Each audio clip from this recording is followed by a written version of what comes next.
பார்த்து சந்திச்சு வெளிச்சத்தை வாழ்க்கையில ஏற்றுக்கொள்ள முடியாம ஒரு பிரகாசத்தின் காலம் என்றைக்கு வரும் என்று தேடிக்கொண்டிருக்கிறேன், என் பிரச்சனைக்கு முடிவு வந்தபாடில்லை என்று திகைத்துக் கொண்டிருக்கிறீர்களோ? களைத்ததான ஒரு வாழ்க்கை பிரயாணமோ? கர்த்தருடைய பிள்ளையே, வாழ பிடிக்கிறேன் சொல்லி அழுகையோடும் கண்ணீரோடும் தினம் தினம் சமயங்களை செலவழித்துக் கொண்டிருக்கிறாயோ? வியாதி சிரசிலிருந்து பாதம் வரைக்கும் வியாதி, என்னால தாங்க முடியல. உற்றார்கள் பெற்றார்கள் மறந்து போனார்கள், சொந்த பந்தங்கள் மறந்து போனார்கள். யாருமே என் வீட்டு பக்கம் கூட வரது கிடையாது. என்னை தனித்தவரும் தவித்தவருமாய் விட்டு போனார்கள். என் வாழ்க்கையில நன்மைகள் இல்லை என்பதனால இது என்ன வாழ்க்கைன்னு கேட்கிறாங்க. ஏன் கல்யாணம் முடிச்சு இத்தனை நாளாச்சு ஆசீர்வாதம் இல்லையா கேட்கிறாங்க. இவ்வளவு நாளாச்சு ஒரு வீட கட்ட முடியல கேட்கிறாங்க. இவ்வளவு நாளாச்சு என்ன சாதிச்சேன்னு கேட்கிறாங்க. என்னால என்ன பதில் சொல்லவே தெரியல. வாழ்க்கையில நொந்து போய் கண்ணீரோட வாழ்ந்து கொண்டிருக்கிறேன். அன்றாடம் சாப்பிடுறதுக்கு, அதுவும் ஒருவேளை சாப்பிடுறதுக்கான அஞ்சப்பம் 2 மீன் தான் இருக்கு. என் வாழ்க்கையினுடைய நிலை இப்படி. ஒவ்வொரு இடங்களிலும்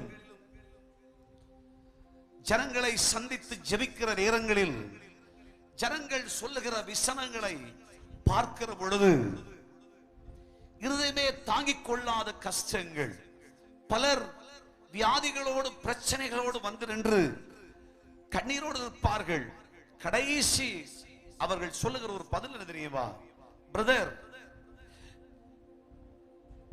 தொண்டையில கட்டி, வயிற்றுல கட்டி, சரீரமெல்லாம் வியாதி, ஏதாவது ஒரு ட்ரீட்மெண்ட் எடுக்கலாம் சொன்னா அதுக்குரிய வசதி இல்ல பிரதர்.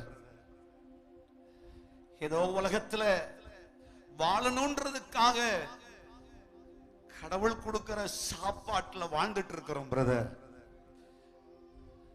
தேவனுடைய பிள்ளையே, இல்லை, என்னிடத்திலே ஒன்றும் இல்லை. எனக்கு அன்றாடம் சாப்பிடுறது மட்டும்தான் இருக்கு.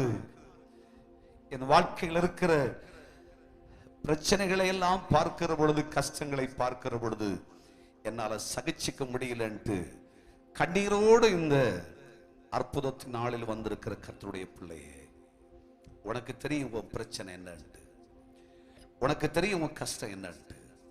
உன் சரீரத்தில் இருக்கிற பலவீனத்தை சொல்லி நீ அழுகிற அழுக உனக்கு தெரியும். வீட்டில் ஒரு நேரம் கூட சரியான சாப்பாடு இல்லாம தவிக்கிற சிலர் இங்க இருக்கிறீர்கள். பிள்ளைக்கு நான் எப்படி படிக்கிறதுக்கு ஃபீஸ கட்ட முடியும் சொல்லி திகைக்கிற பலர் இங்க இருக்கிறீர்கள்.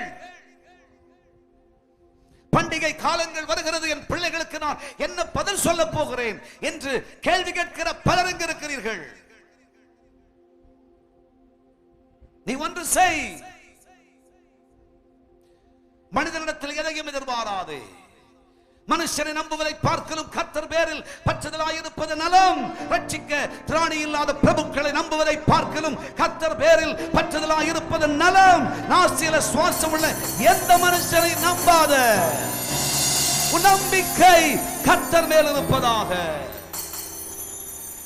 நீ விசுவாசிக்கிறவர் இன்னார் என்று அறிந்து கொள்.